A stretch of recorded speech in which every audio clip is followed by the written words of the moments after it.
And we're back again. It's Wednesday, it's 4 o'clock, and we're coming to you with our verse-by-verse Bible study. And I just want to remind you that if you're watching me live right now, just say hi out there. I know many of you don't watch at this time. It's not the easiest time to watch at, but if you are watching live at this time, say hi. Remember, this goes right to my Facebook page right after this. It goes to Harupa simultaneously right now with as we're teaching. And then you can look it up on our podcast, The Bible in Depth with PJ. It's there also. Tomorrow it goes to our Narco YouTube channel, and it'll be there for you also. So there's multiple avenues in which you can access Bible study, and we feel very strongly that everyone needs to be studying the Bible, and let me tell you why. It's the truth. And in our day and age, the truth is so distorted. People are on a quest for truth, but there's so much that isn't truth out there. And we need the truth of God in our day, in our generation, in our time, for our families, for ourselves, to wash our mind clean. We need these things.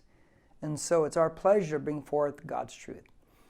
Now today, we're going to start in chapter 2 of Ruth. Yes, after I think 3 messages, now we're starting chapter 2.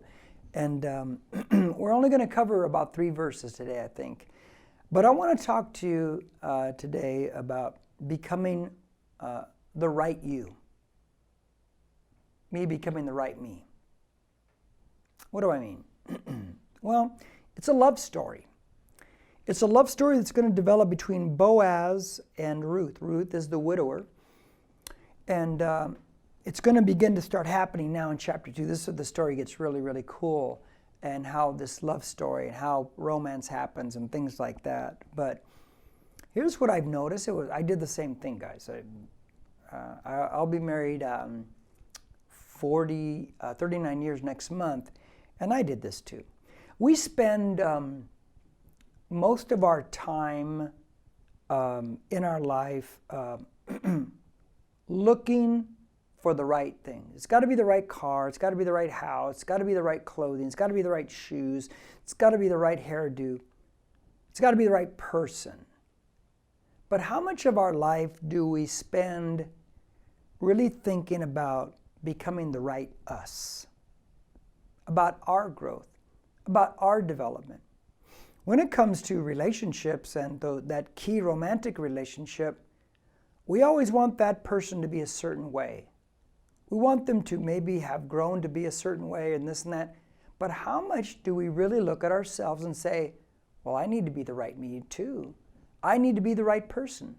If I'm ever going to find the right person, I got to be the right person. I mean, I've told countless people, and I mean countless people, who come out of relationships or marriages and it's dysfunctional, it's painful, and they carry baggage in this baggage. I go, don't rebound. Please don't rebound. Because you're going to rebound into the wrong arms, and you're going to think, oh, they're so different. But most of the time they are different, but they're just on extreme opposite different, and there's still dysfunctions there.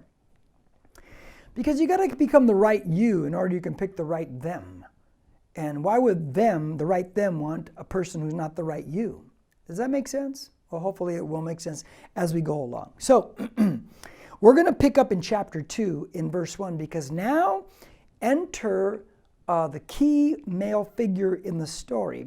His name is Boaz. Now, he is if you think about numbers, and I like all these little details, for some of you out there that are like this, let me just share. Up until now, you've had Elimelech, his wife Naomi, their 2 sons, and their 2 brides. That's 6 people. Now enters the 7th person in the story, Boaz. 7 is the number of perfection. And he is the picture of Jesus Christ in this story, without a doubt. And Jesus is the perfect one, God who came to earth, the perfect sacrifice. And here is Boaz, the perfect one, the picture of Jesus Christ. Let me read verse 1. And let's talk about this thing here. It says, now Naomi, now remember, she's come back to town, had a kinsman. She's got this relative. of her husband. This guy's related to her husband. The husband has died. A man of great wealth of the family of Elimelech, whose name was Boaz. Enter Boaz. I like this guy. So I would want to start out by saying this in verse 1. Become the right person. Let me talk to you about Boaz, okay? He's impressive. Very impressive man. Boaz, the name means in him is strength. That's a great name, isn't it? How would you like your name to be? In him is strength. We know he's from the family of Elimelech. Elimelech is from the tribe of Judah, the tribe of praise. That's a good pedigree right there. From Boaz will come a man that we know and will know as King David. King David will be this man's great-great-grandson. Boaz, great-great-great-grandson, Solomon, will be so impressed with the stories of his great-great-great-grandfather Boaz that when Solomon builds a temple, there are 2 pillars that sit out front and there's nothing on the top. They just kind of like go up to the sky. One of the pillars he's going to name, guess what? Boaz. Now, they must have handed down some great stories. This man must have been some kind of a great, great man in many, many ways, because his great-great-great-grandson would name the entrance to the temple, one of the pillars, Boaz. Wow, that's impressive right there. You want to become the right person. This Boaz, he's the right person. It says in verse 1, we read there, that he is a man of great wealth. Now, don't just think of it as he is a successful businessman. He is. But let's take it and reference it and see what the Bible has to say about that particular term. Turn to Judges, just the previous book. Judges 11 and verse 1. Now watch what it says about Jephthah, who is a judge in Israel. It says, now Jephthah, the Gileadite, was a valiant warrior. Remember that term. But he was the son of a harlot. This guy did not have a good start in life, but he becomes a valiant warrior. That's something. And Gilead was the father of Jephthah. Now, it calls Jephthah a valiant warrior.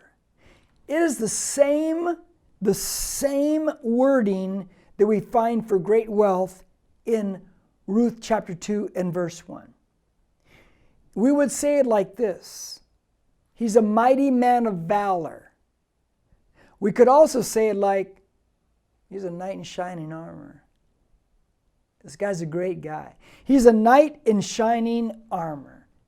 Isn't every, I think, let's just say most, aren't most women looking for a knight in shining armor?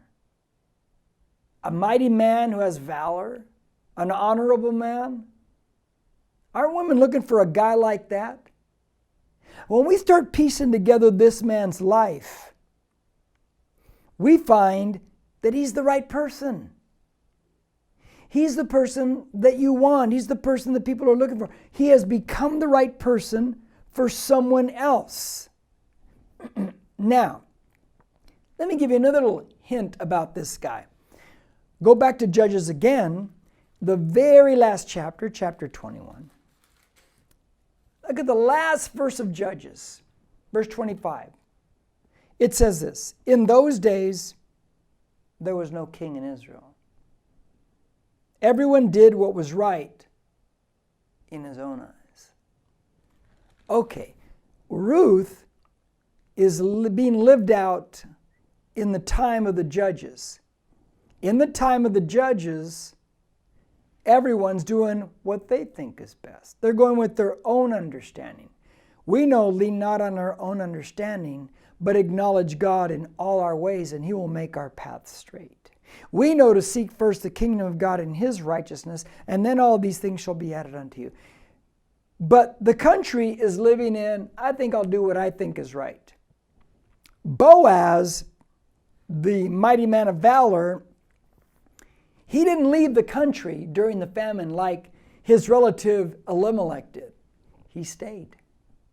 He stayed where God says, this is where I'll provide for you. This is the promised land. And because he stayed there, because he obeyed God, guess what? God supplied for him even in the famine. Even in the famine. He stayed obedient even when it was difficult. Even when his emotions and his thought processes are telling him, you got to get out of this place. There's no food here. And now we're going to find it's a barley harvest now. So he stayed and he obeyed God. Now let me tell you about this guy, because to really understand the story, to really understand what's going to take place from here on out as it comes to the romance between Boaz and Ruth, because it's not like today where, oh, hey, would you like to go out to dinner and a movie? Okay. Next week, you want to go out to dinner? Okay. It's not like that. These days are different. And I mean, pretty cool the way they did these things. He's called in verse 1, chapter 2, the kinsman. I like that. The kinsman. In Hebrew, the word kinsman is the word goel, G-O-E-L. And that word means redeemer. And that's why when we teach about this guy, he's called the kinsman redeemer. Let me tell you why that's a big, big deal. In Old Testament times, if you had land, that was your land by inheritance. It's yours. Now, you could make some really bad business decisions. You could file bankruptcy. You could put yourself in all kinds of problems. And you might have to sell your inheritance, your land, to someone else. Yeah, just to survive, because you just made some bad decisions. There was a really cool system in the Old Testament. It's called the Year of Jubilee. Every 50 years, if you sold your land because you needed to live, because you made bad decisions, or you lost your land or filed bankruptcy, whatever happened, sometimes you would even sell yourself as a servant just to be able to survive. It was just a way to survive. But at the end of 50 years, the Jubilee time came, everything reverted back. Your land was your land again. There's nothing you had to pay. There's nothing you had to do. You were free. And it was a way to keep a vast separation between rich and poor. It was a very good system. It was God's system. Now, within those 50 years, where people might have lost this or lost that and sold themselves there,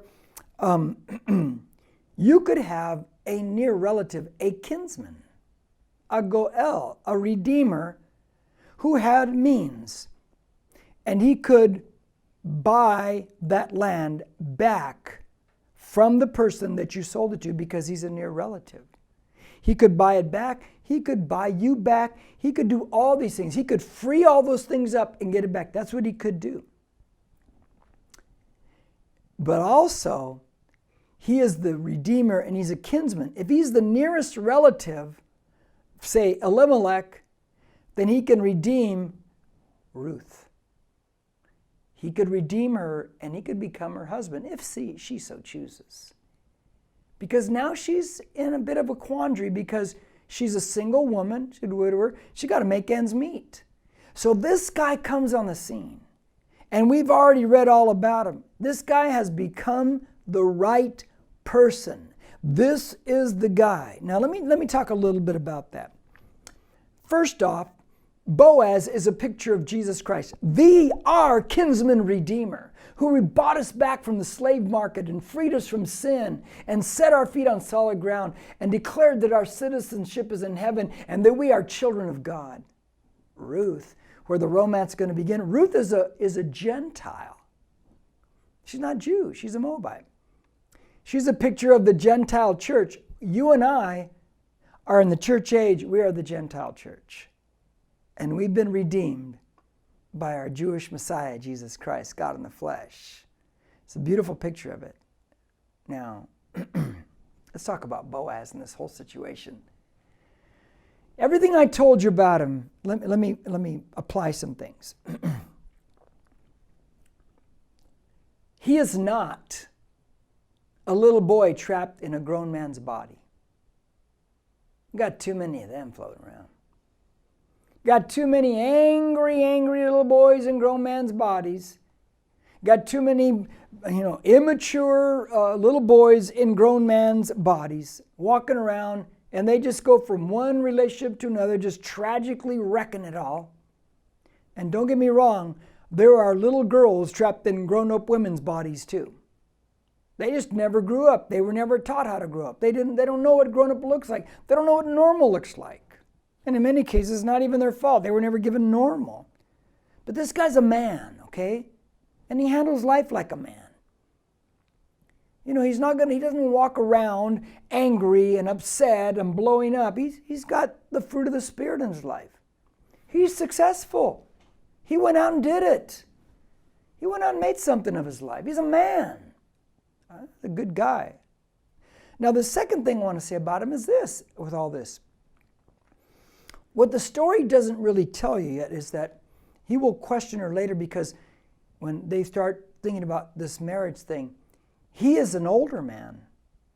It's believed that he's about 30 years older than Ruth. So he's probably maybe 50, early 50s, and she's 20, early 20s, whatever that might be, somewhere around that we think, maybe mid-50s, she's mid-20s. We don't know how that is, but that's strongly believed he's 30 years older than her. And so the question has to be asked, why isn't this man married yet if he's such a great catch?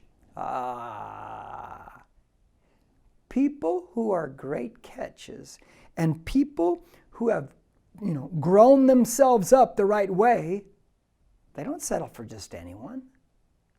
They're not going to go for anyone. Oh, they're really good looking, I'll go for them. No, they want to know that person has character. They want to know that person has moral fiber. They want to know they're not going to marry a lemon. You know what I mean? Because they've worked hard to become who they are, so they expect to marry somebody who's worked hard to become who they are. They became the right person, and so they're looking for a person who became the right person.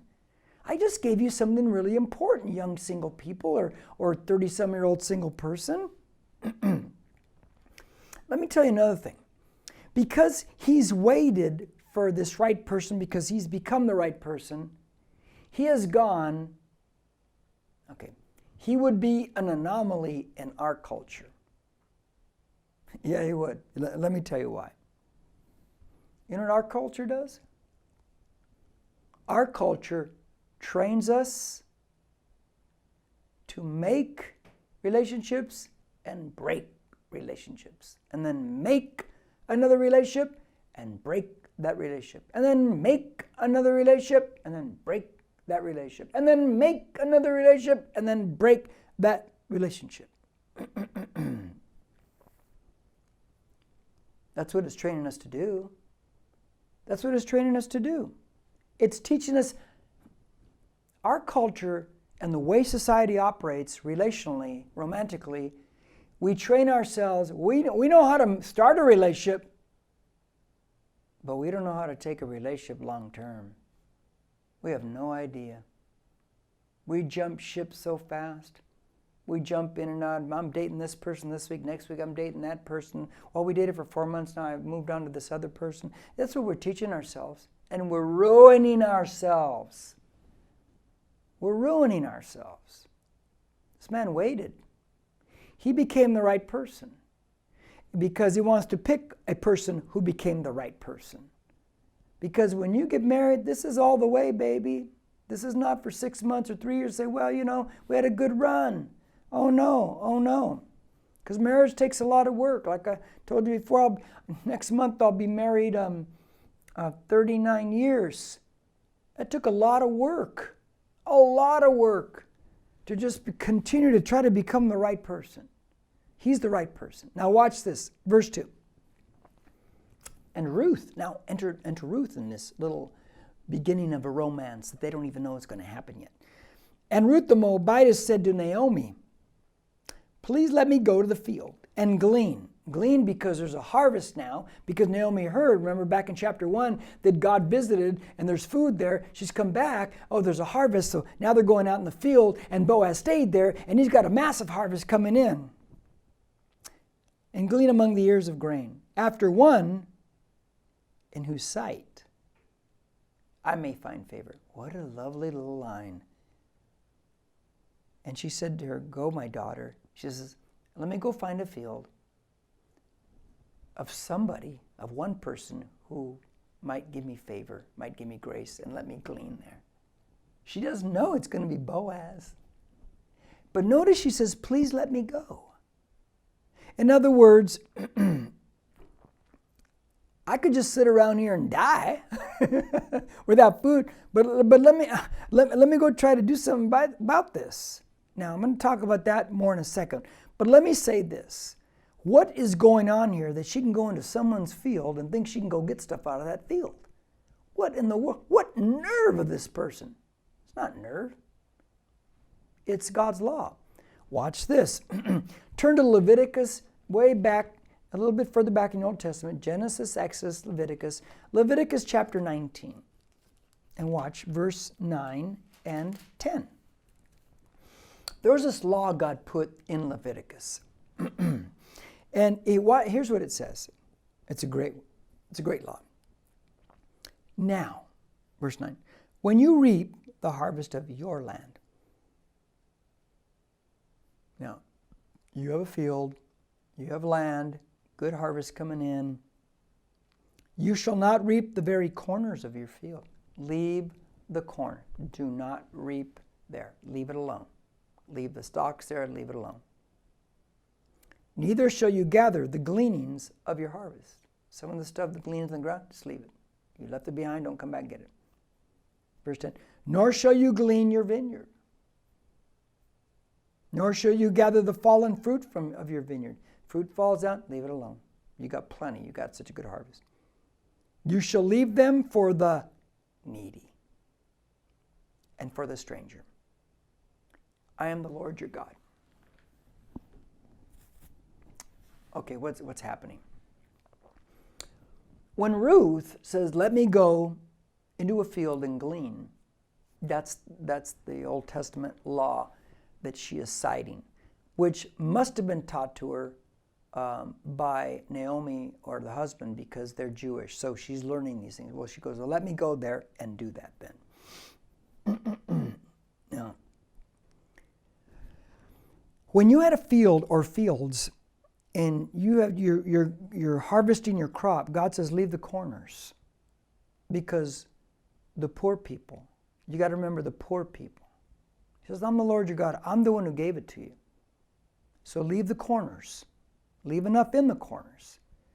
So people that are hungry, people that are needy, they can go and they can harvest that and glean the grain.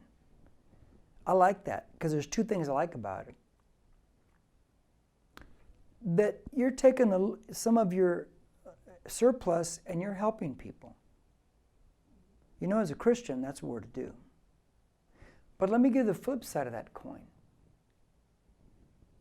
The people in need, the poor people, you didn't harvest it and go bring it to them. They had to come and work in that field and harvest it themselves.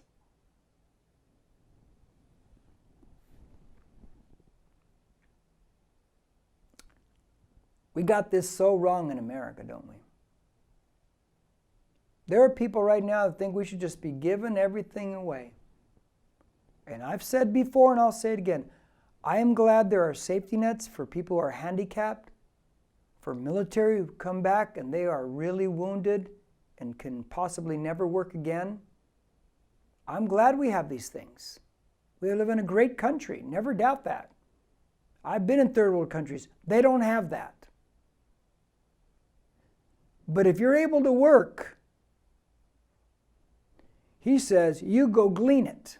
You go get it. Nobody's going to bring it to you. You got to go get it. And that's what she's doing. It's a great law. It's a fantastic law. Now let me tell you some things about her. She's not hindered by a lack of a spouse. She's not going, well, I don't have a husband. What am I going to do? Maybe I should go to the nightclub and find a husband. No, she's going to go get a job. She's going to go do it. She is not going to play the victim. She's going to take advantage of the opportunities that are there. And there are opportunities. She's going to go get it. I like this lady. You know what it means to me? And what's going to mean to Boaz? She is the right person. He doesn't want to marry a victim. He doesn't want to marry somebody sitting around like, whoa, poor me, poor me. This woman got up and did something about it and took advantage of the advantages and opportunities that were there. And that's going to impress Mr. Boaz. Now, about being single. Look at 1 Corinthians chapter 7. 1 Corinthians chapter 7 says this.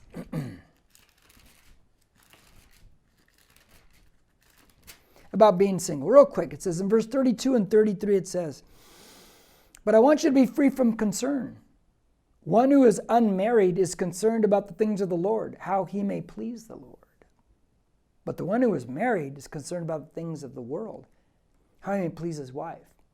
He's not for or against marriage. If God calls you to marry, marry. If he doesn't call you to marry, don't marry. But he's just simply pointing out a fact.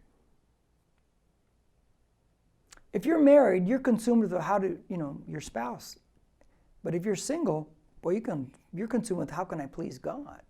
How many things can I do for God? That's not a bad thing. See, we've so stigmatized being single in America, and especially in the church, like it's bad. It's not bad. You could do so many things for God. So don't ever feel like there's some kind of shame in being single. There is not. There is not. Now, single person. With that said, how do I say this?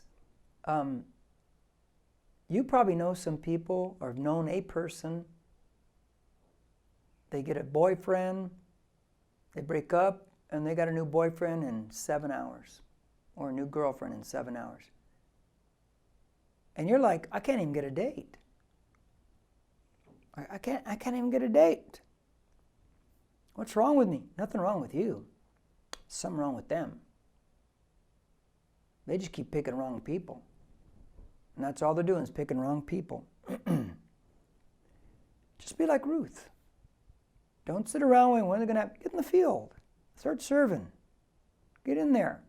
And as you serve, God will take notice. And boom, something's going to happen. If you so choose it to happen. Now, verse 3. So she departed and went and gleaned in the field after the reapers. And she happened to come to the portion of the field belonging to Boaz. She just happened to. Whoa.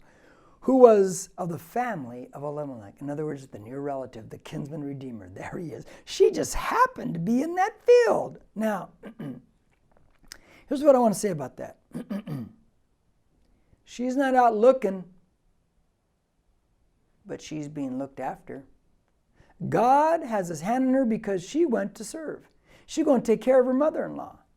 It's not about her. It's not about I got to get out there and find somebody. No, I got to go out there and do these things my mother-in-law needs. So she's not out there looking, but God is going to look after her.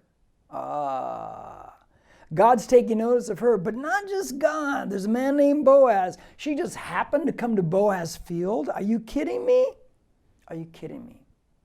I kind of feel like this is God maneuvering the pieces. She's making right steps. She's becoming the right person. Boaz is going to look at her. There's a servant. She's a servant. She's not thinking about herself and finding a husband only, which he'll make statements later about that, but she's concerned about her mother-in-law.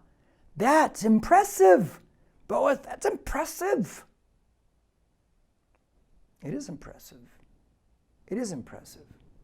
And it impressed God. And God's hand was upon this woman. I want you to think about this. That's where I want to finish. She's not doing woe is me. She's not playing the victim. We've all done that. She got up and she did something about it. She made sure she took care of her mother-in-law. And in doing so, God took notice. Boaz will take notice. And this is going to be the beginning of a great romance. She just happened to come to Boaz's field as she becomes a servant. Just happened? Nothing just happens. Nothing. God is orchestrating because she's chosen to serve. And God led her to the field of the man Boaz, the kinsman redeemer. Well, I'm going to stop right there for now because there's too much in the ensuing verses to even open up that can of worms. So we'll get to that next time. Hey, God bless you. We'll see you next time.